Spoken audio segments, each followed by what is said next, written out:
there are certain other options in the containers. That is, so if you remember, I was talking about how interactively you can get into the container. That is, if you use a Docker run command, it will not only create the container, but you will also be able to go inside it.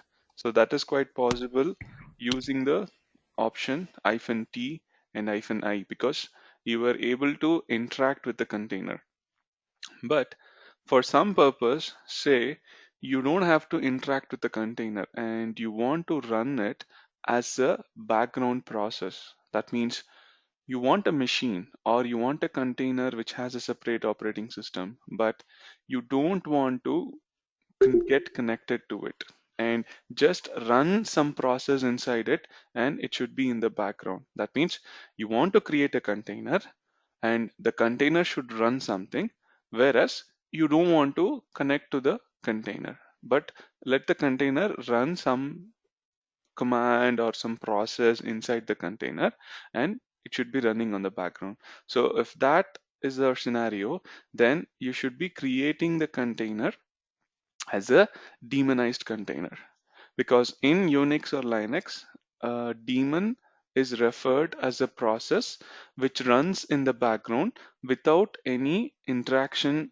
with the standard input. That means you cannot, you know, basically access it in the command prompt. So to do such a kind of thing, now the same options, whatever that we run, should be tweaked a little bit. That is, we ran docker run and we used -it, right? So instead of that, the difference would be we are going to use docker run, okay, and -d. Whereas if you say -it, only then you will be able to go inside the container and give some command so that you can enter. But if you see -d, then it will create a container, it will run, but it will be running on the backend. So you cannot access them. All right. So let's take an example and try to see how you can run a container in the backend as a daemon process. Now to do it, you need to run something, right? So what is that you're going to do? Now, if you remember in the previous example, I said you need two things to be passing to the docker run command. One is what is the image, and the second thing is what is the environment that you're going to run. But now to show this example, I'm going to run a small shell script. So to run the shell script, I can still use bash, or you can use any other shell like bourne again shell. Okay, so there are a lot of variables or there are a lot of shell environment using which you can run a shell script. So pretty much when you're using a shell script, there are two variables or the environment that you use quite popular. That is, one is bash and the other one is sh shell or bourne shell. Now, let us try to do the same thing. So let me connect. Okay, I'm already connected. Now, since I installed Docker as root, I'll just switch as root. Okay. And now, if you see, we have Docker installed, but Docker is not running. If you remember, because every time I stop my machine and try to reconnect it, the Docker process will not be running. So the first thing that I need to do is I need to ensure that Docker is running. So we'll say service docker start. Okay, so now Docker service is running and you can see that there's a daemon running. Okay, now once this is done, we are back and let's start running the container. Now,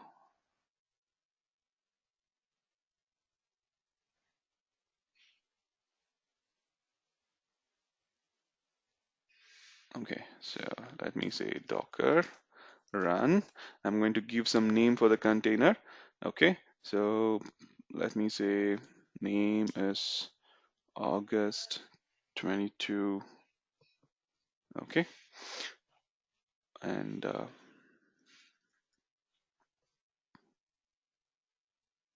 2201 container. And here I'm not going to interact anything with it. So I'm just going to give -d, that is the daemon process, and then I'm saying what is the image I have to use, and then I'm going to say what is the entry point to that container, so that container has to have an environment to run something. So that environment is nothing but this sh. Now for this, I'm passing some options or a command. Whereas if you see, this itself is a shell script where it is running. Because just for some testing purpose, I'm using a small. So here. So I'm saying while true, which means this is going to run in an iterative mode or a loop. That is, it'll be keep on running it. Okay. So what I'm interested to do is I'm just interested to run some command. Okay. So I'm going to say hello students. Okay. Sleep one and done. So what exactly is this command doing? So if you see,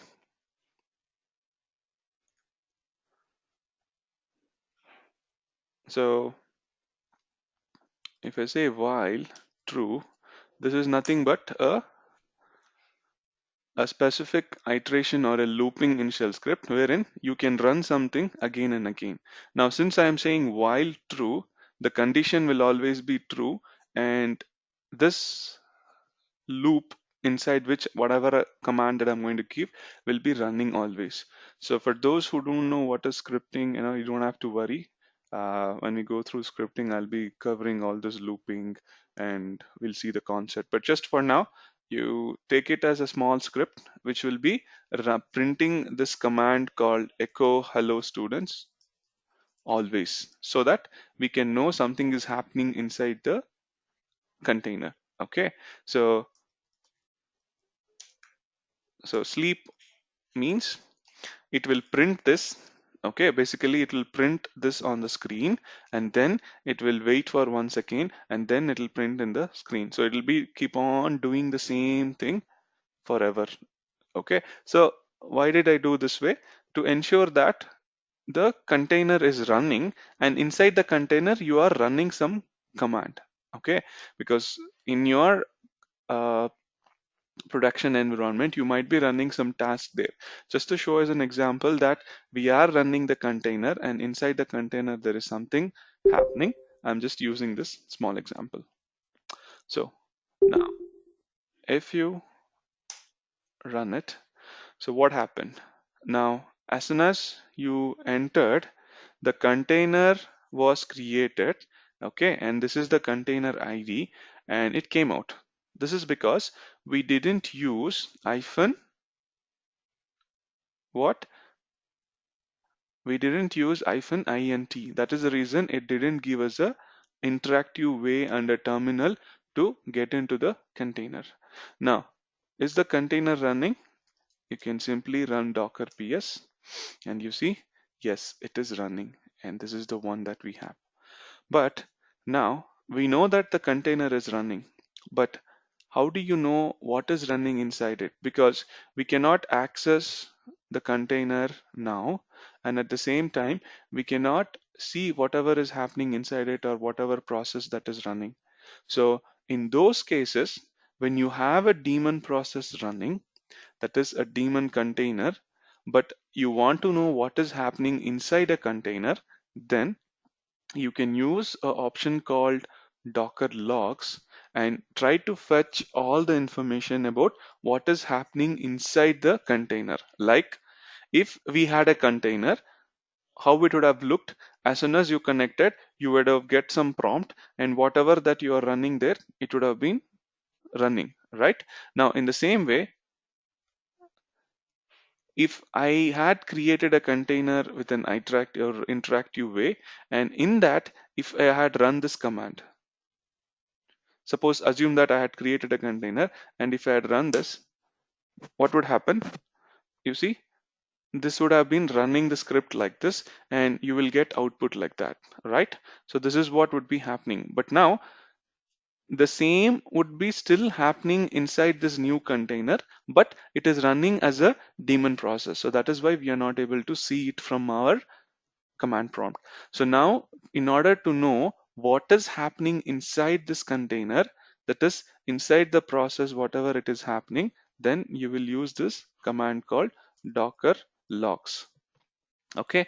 Now, when you say docker logs and the container ID,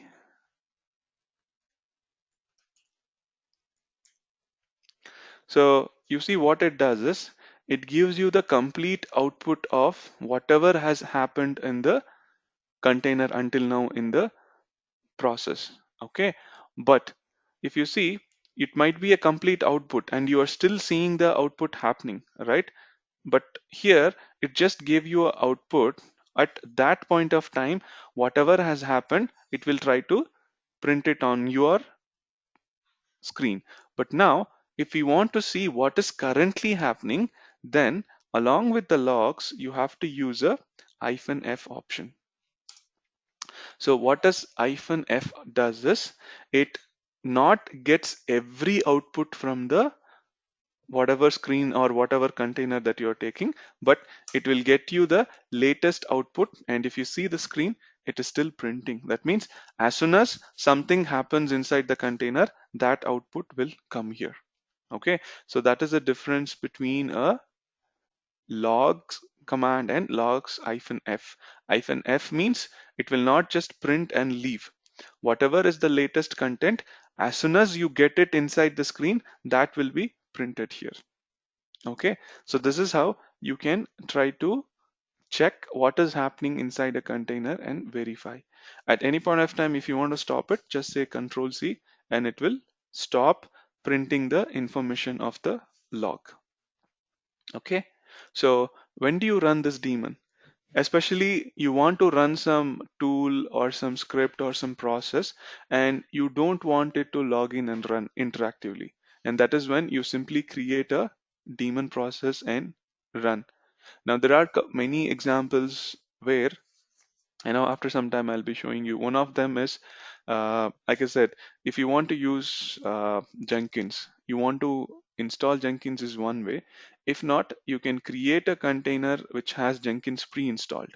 Now I am creating a container which will have a Jenkins where I can access, but I don't want to interact to it because my only requirement is to have a Docker container and have some tool inside it. So in that kind of cases, all you can do is you can simply run it as a daemon process so that you don't have it as a interactive. Because what will happen as soon as if you by mistake go as a interactive way, if you say exit, the container will stop and you cannot access whatever is running inside it, right? So that is when if you want something to be running inside the container and you want to access it, then you run it simply as a daemon container. Okay, fine. Now, suppose if there is a need where you want to inspect whatever is the container running, suppose you have many containers running. Okay, so in that case, how do you know what container is running, how much of utilization or the resource that is being taken? Then you can say docker top, and in the docker top you can say the container ID. So in our example, if I say docker top and the container ID,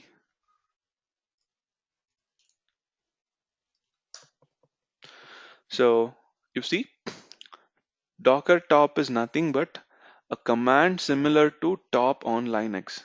So on Linux, if you say top, okay, so this is a Linux machine. If I say top, what it does is top command gives you the list of top processes which is running on your operating system, which is consuming too much of resource or which is consuming the highest resource. So as the name says, it will give you the top list of those processes which are consuming the process in your machine. So it will give you the details of how much of RAM is utilized, how much of memory is utilized. Okay, so completely what is the load on the machine, all those details will be given. So in the same way, now if you see, even a container is acting as a operating system, right? So there are a lot of process running inside it. So if at any point of time, if I want to know what are the processes which are running inside the container taking highest resources, then you use Docker top. And now if you see, when you're running Docker top, it clearly says that there is a process called root which has been run, and the process that we are having is this script that we are running, which is the having the process ID of 1774, and now this is the one which is consuming the highest process. Okay, so like that you can also know what and all are the processes which are being utilized highly or which is taking high resources in your machine using the top, or that is Docker top command. So this is something exactly similar to top, but the difference is when you natively say top, it will give you a lot many information, and here this is not going to give you every information like the regular Linux top, but something similar wherein for this container, whatever processes that has been taking too much of resource. Okay, so every time you can run it. Okay, now, so we talk Docker processes, we saw daemon. Okay, now, so far, it's all about containers that we created. Now, many times, as I said, you would be having some container and you want someone to use the same container. So logically that is not possible. But what you can do is you can create a container based on another container. That means now, for example, let me create a container. Okay, so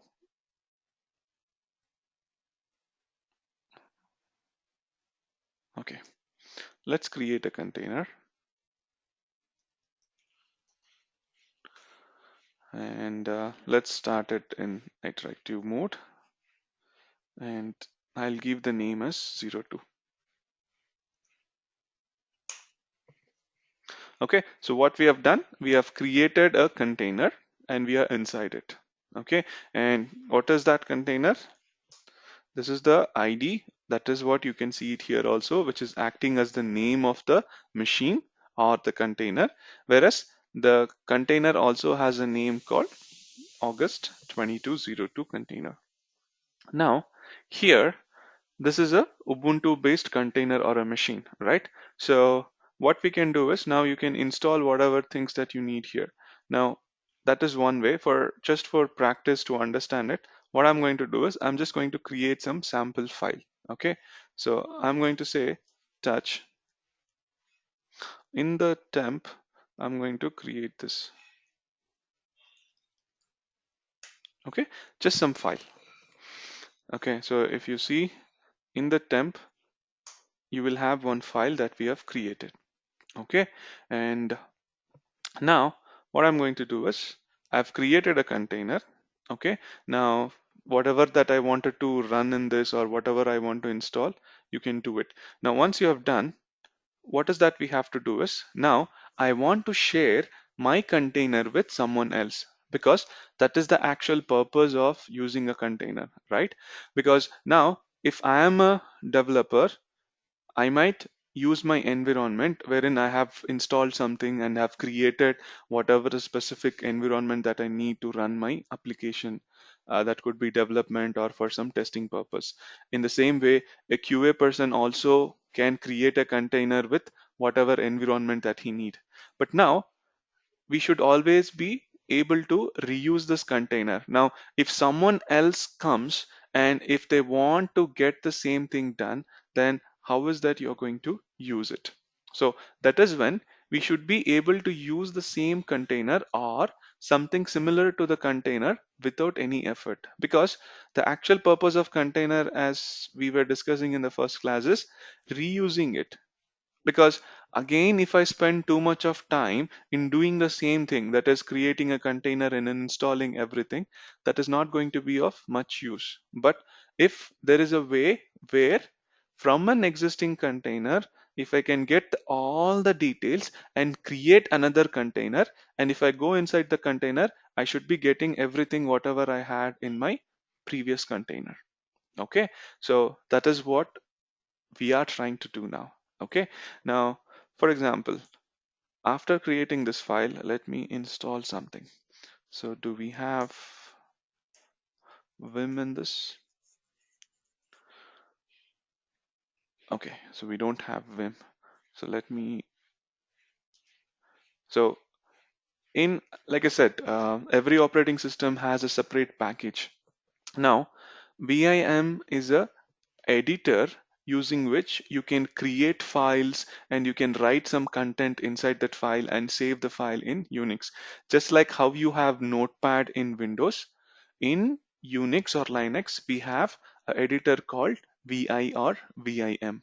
Now, by default, it will not be available because if you remember, the image that we created or we are using is a base image and it doesn't have any much of the softwares that we have. So basically, when you're creating a container with a base image like this, you have to put all those installation or packages that you want to do.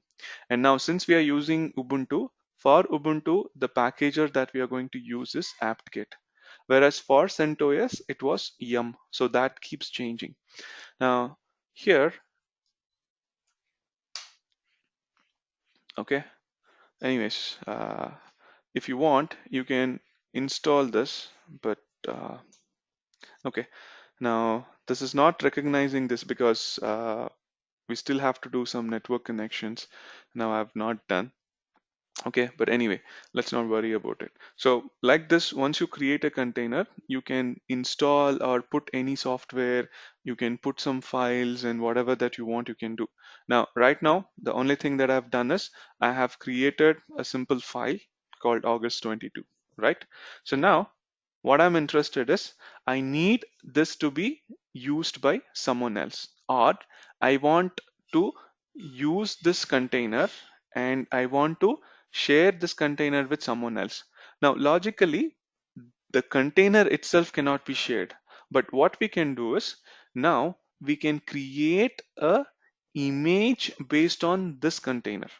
Now, just like how we used the Ubuntu image, what we can do is whatever the container that we created, we can create a image based on that. So when you create an image now, what is that image going to contain? So first, what is that we did?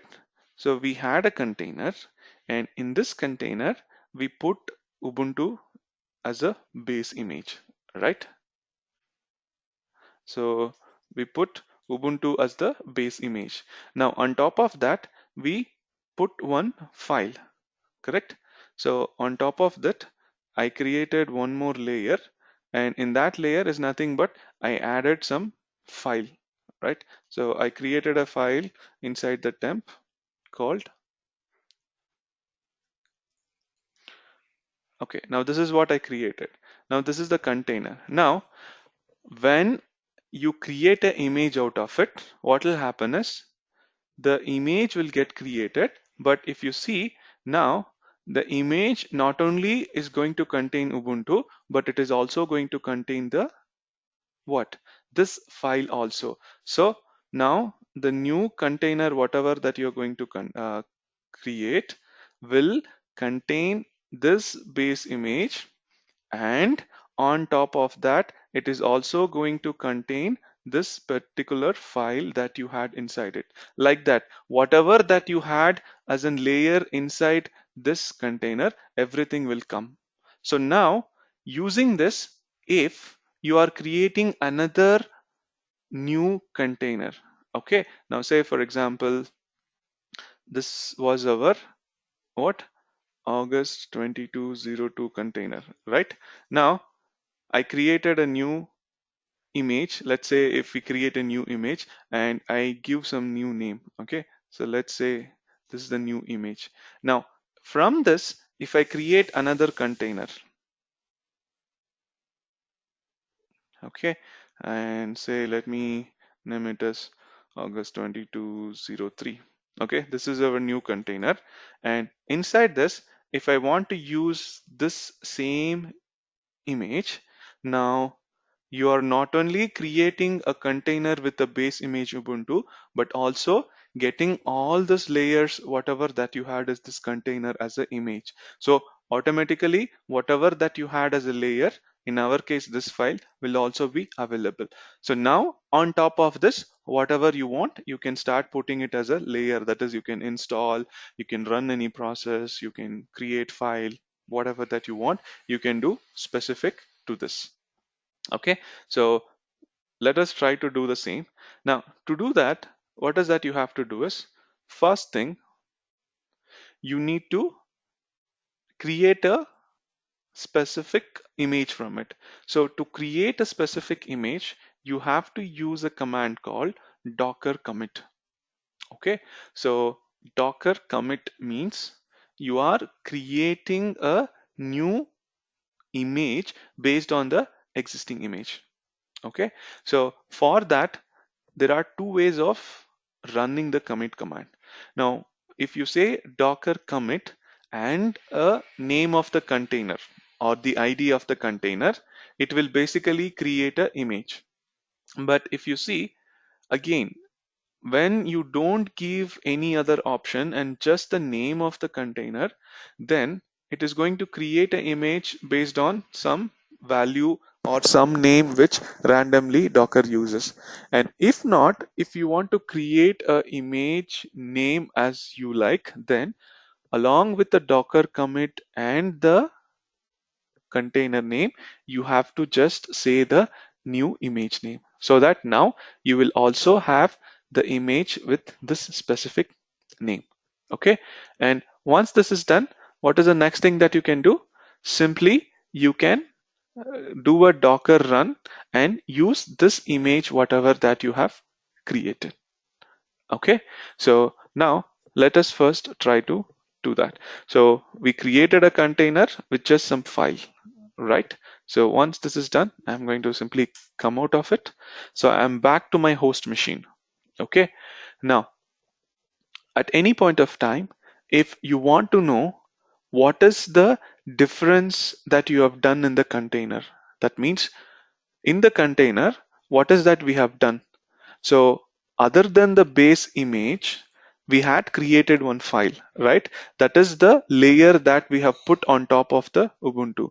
So now if you want to know, after creating a container based on a base image, what and all things that you have done or what and all layers that you have put, then you can use a command called docker diff. And for this, if you give the container name, okay, so here you see it says that basically we have appended or added a new file called container.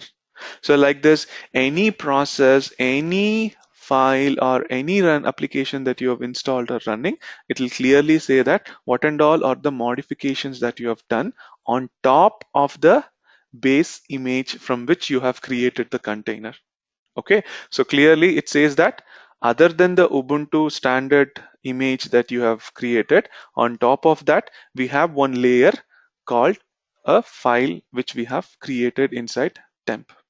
Okay, so now let us try to create a image based on this. Okay, let me just clear the screen. So now, so we have this. Is it fine if I reduce the font, or you can still manage because few things are not coming? So is this font okay, or if I reduce it a little bit, is this font okay? Okay. Yeah, it is okay.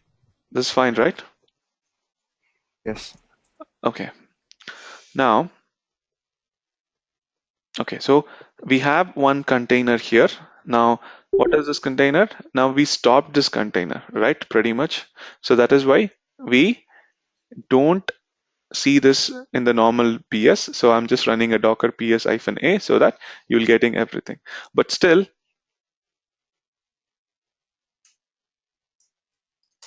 if you see, this docker 01 container is still running, because if you remember, I am just putting a echo statement or a statement to print hello students on the screen, and that would be still running because we didn't do anything to the container. But the second container that we created, we did a exit. That's the reason it came out. Okay, now in order to create an image out of a container, you have to say docker commit, okay, and then the container name. So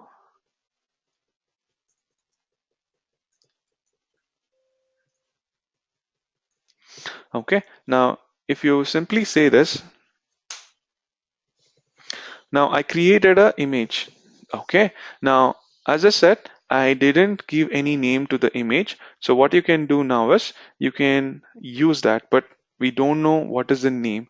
So going back to the command called docker images. So what is this going to do? Docker images is going to give a list of all the images that is present in our machine or the Docker engine which we are running, right?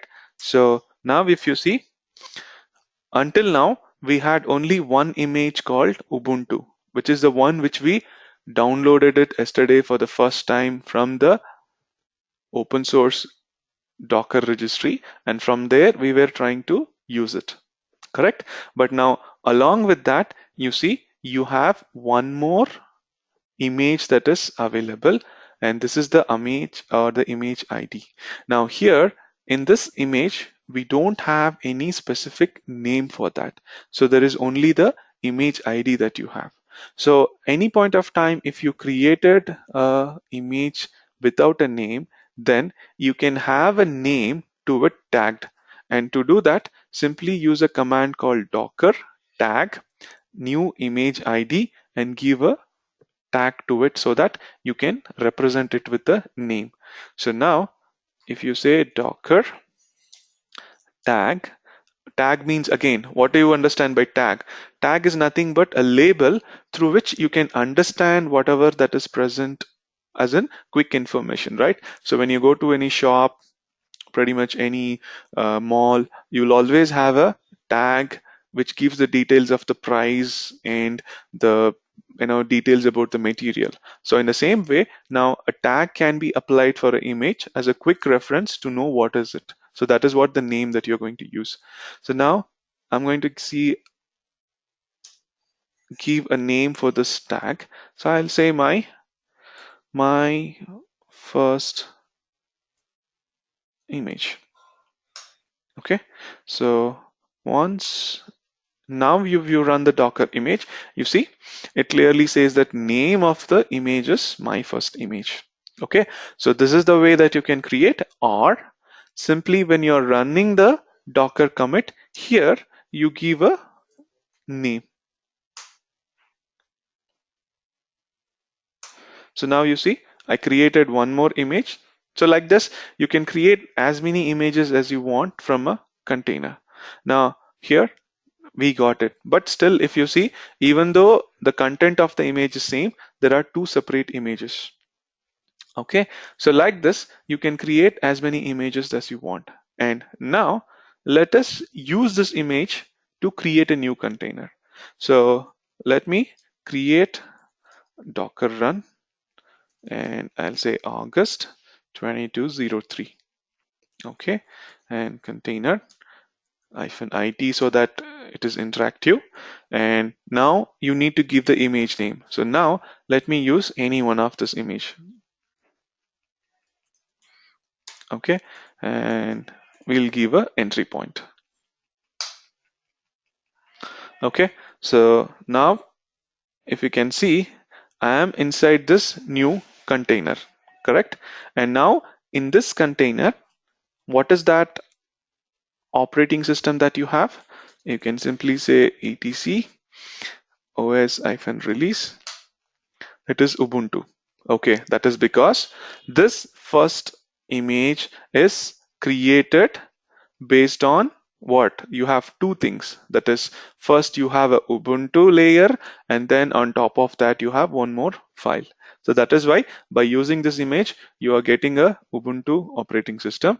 And along with it, if we go inside the temp folder, and if you see, you will have this content, or if you have the same file here also.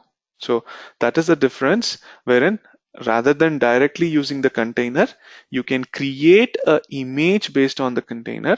And how do you do it? Using the commit.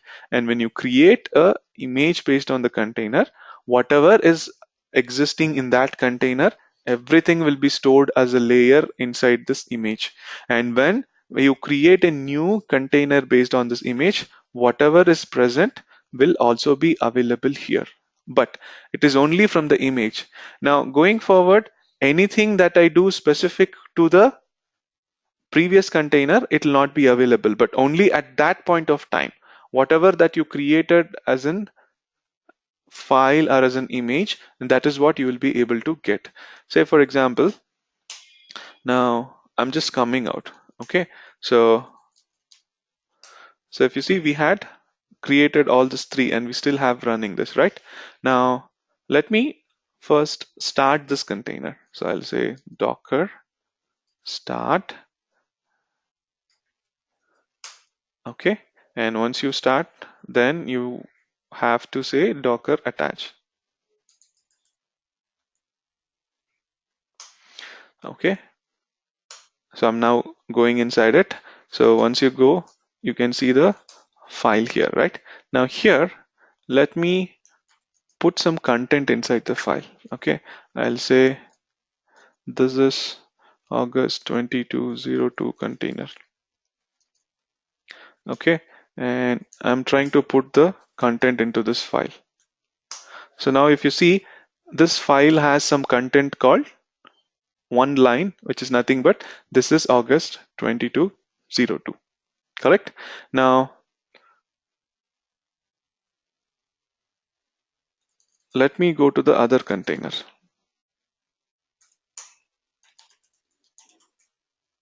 Okay, so this is the same machine, so I don't have to start the Docker now because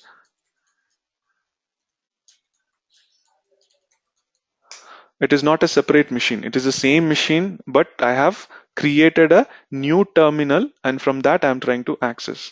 Okay, so now here, once again, if you say,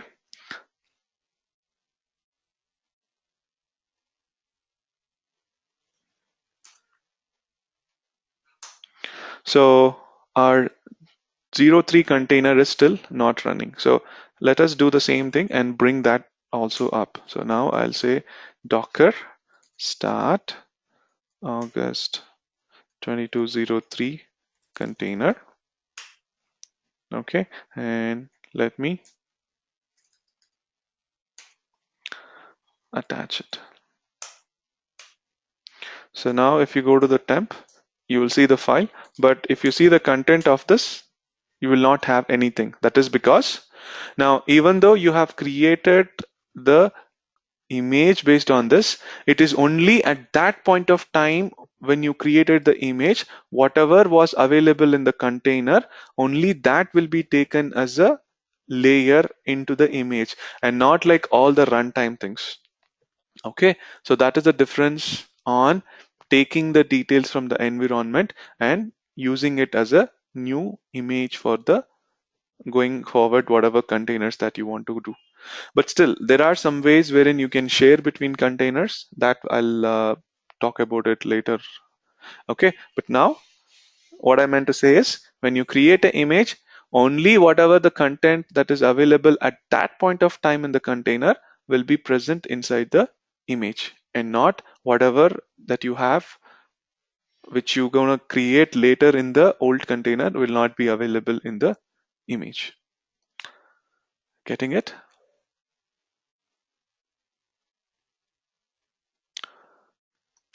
Now, practically, if you see here, if I have to create this image, for example, if I have to create my,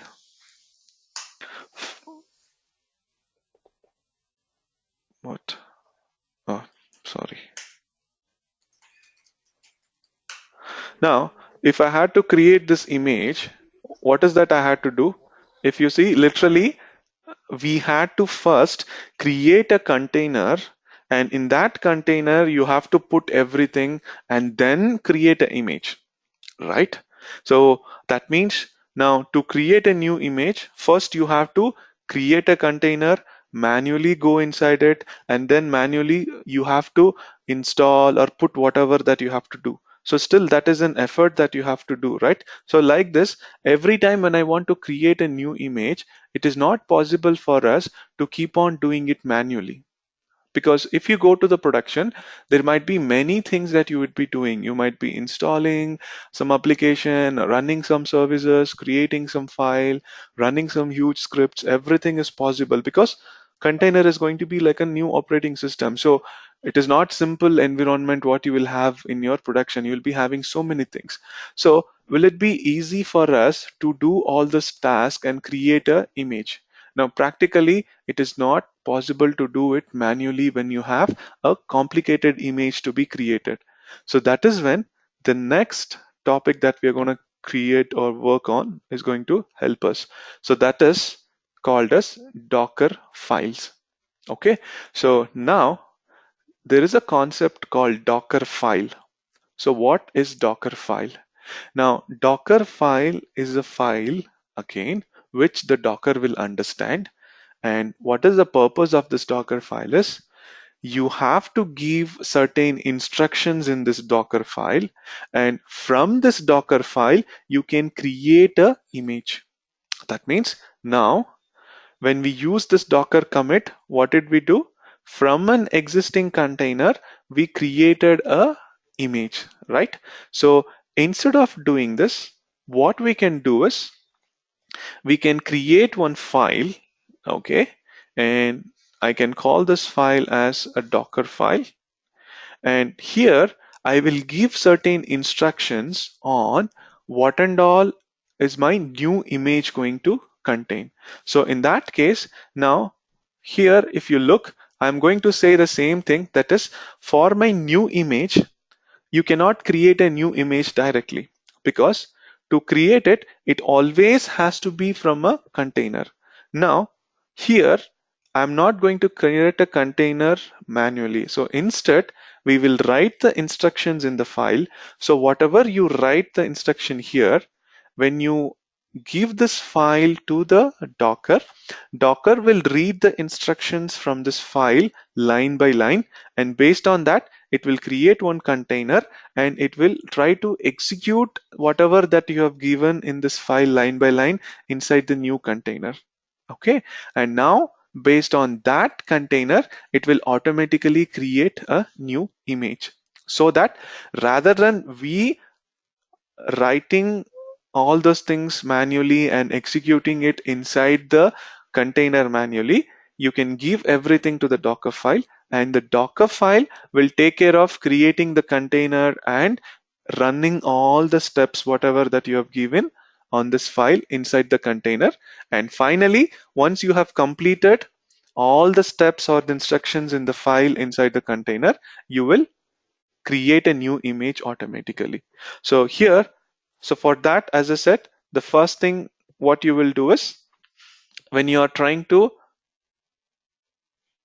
create a container, what is the first step that you have to do? You need to tell what is the image, right? The base image. So the same way for the Docker file, you will specify as a first step what is the base image that you have to use. And then the next thing you will say is what is the entry point that you want to have.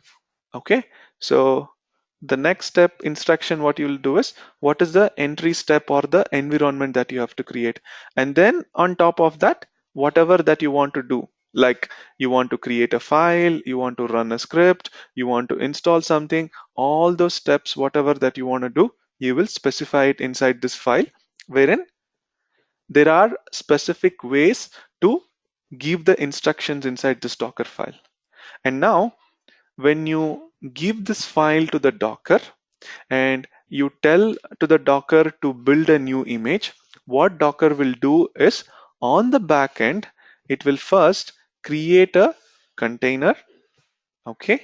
And inside this container, it will try to run all the steps, whatever that you have given. Okay. And once it is completed, then from this particular container, it will create a new image. Okay. So it will create a new image, or you can say it will build a new image. And on that new image, you will be having all the steps, whatever that you have done inside the container. That is, you will have the base image, and then you will have some entry step, whatever you have given, and then whatever steps you have to done. So this way, you can automate the creation of the image using Dockerfile, or you can build an image from the scratch automatically using Dockerfile. Okay, so that is what the next thing that we are going to do. Now, to just give an introduction for today, because there are lots of options that is available in the Dockerfile, and for every specific step that you want to do, you have to use a specific instruction, and there is a syntax for it. Syntax is nothing but, in the technical term, it is a way that you have to give some string so that it will be identified specific to Docker. Okay, now that is what you have to do. Now, whenever you are creating a Docker file, always make it as a standard to create the name of the file as Docker file itself.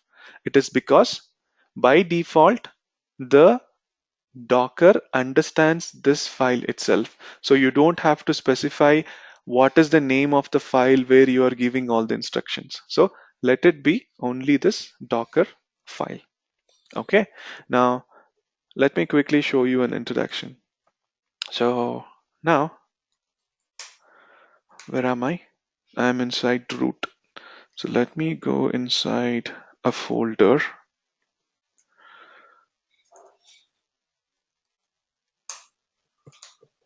Okay, so I'm inside a folder called home user. Okay, I'm going to create a folder here called Docker. Okay, so I'm inside this folder called home user Docker, and you don't have anything inside it, right? So let me create a file called Docker file. Okay, and I'm creating the file. Now, once you open the file, you have to give the instruction. And now to give the instruction, the very first thing that we need to give is what is the base image that you are going to use.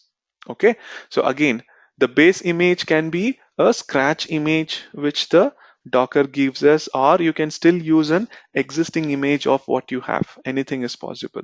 Now, in order to specify that, the first syntax that you're going to use is this word called from. Okay, so you're going to say from and the image name. This is what you're going to do. Okay, and now what will this do? So when you give this instruction, whenever you are running this Docker file, then Docker will create a container using this base image for that container. Okay, so the first line that you have to specify in a Docker file is from and the image name. Okay, now that is what you're going to do. And then I'm going to run some command inside it. Okay, so let's not worry about all those things. Simply for your demonstration, I'm going to use one more instruction called run, wherein run is a syntax using which whatever command that you want to run inside the container, that you can run it. Okay, now what I'm going to do is the same thing. So I'm going to say temp test file. Okay, so what will this run do is it will create a container with whatever base image you have, and inside that container it will run this command. Okay, so it is like how we are going to run it manually. This is going to run it automatically. So that run is a command or an instruction which is given for the Docker file to tell that you go to the container and run this command, whatever you have given, wherein this is the option for this run syntax. Okay, so let us do that. So now I'm going to say the same. So I'll say from Ubuntu. Okay, so you can say that. Okay, let's keep it proper.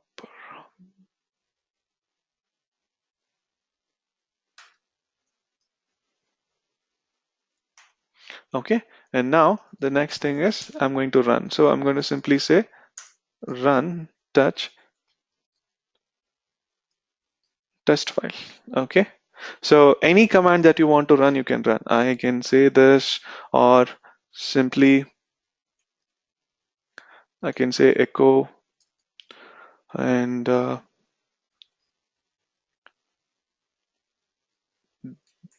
dummy. I'm just going to print some word called dummy inside this file. Okay, so what is that I did? We created a Docker file with the base image called Ubuntu, and inside that we are going to run one command called echo dummy. So what is this going to do?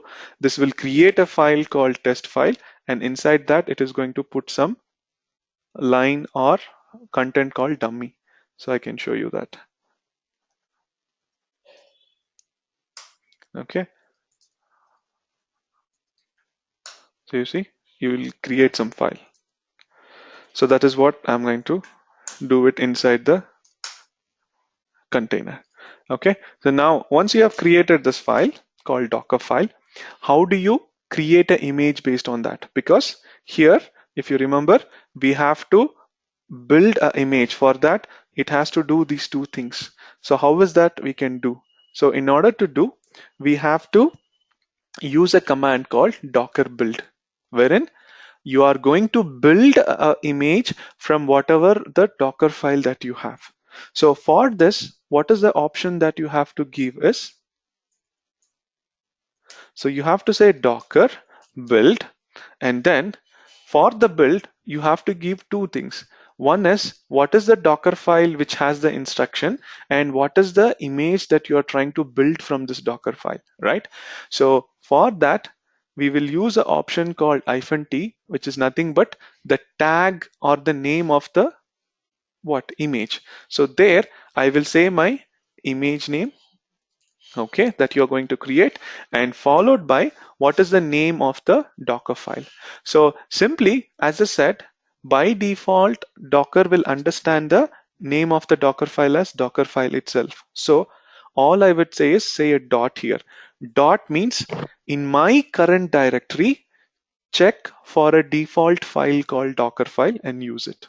So in case if you're not having the name of the file as Docker file and something else, then here you have to give the file name, and not just the file name, the complete path where the file is available. But now, since we are using the default name as Docker file itself, and it is going to be present in the same directory, or I am going to run this command from the same directory where the Docker file is available. So I'm going to say dot here. Okay, so that is the way. Now let us try to create the image. Okay, so I'm going to say docker build -t. Okay, and I'm going to say d file image.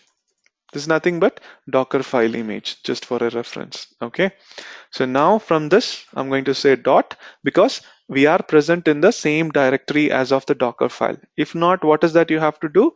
I have to say, what is that? Home user, what was that? Docker and Docker file. This is how you are going to specify. Now, since we are in the same directory, I don't have to give all those things. And since the name of our file is also Docker file, I'm going to simply give a dot. Okay.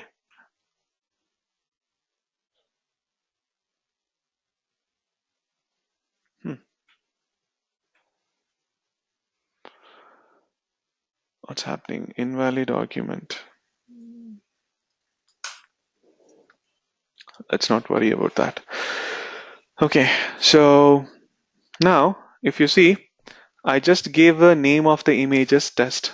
And now if you look closely what it has done, the first thing is it has created a container.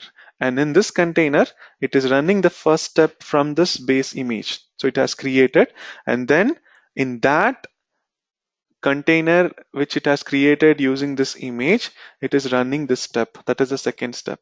Okay.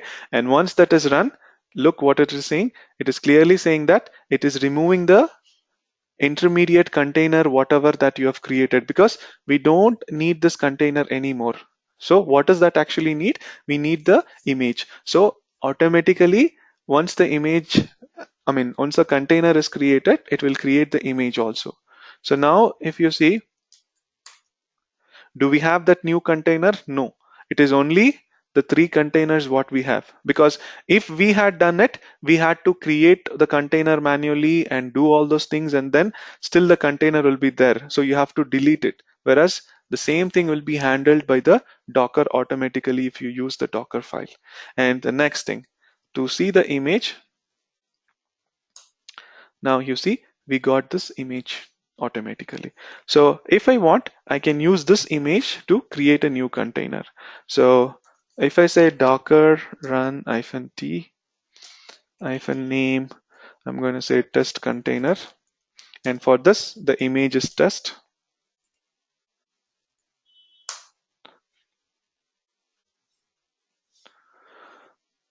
What happened? Docker command not found. Oof.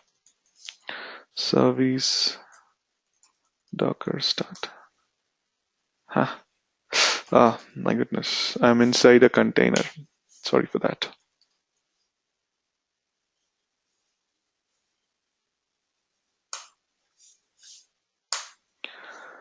Okay, so now if you see, we are inside this container called test container, which we created using this image called test that we created.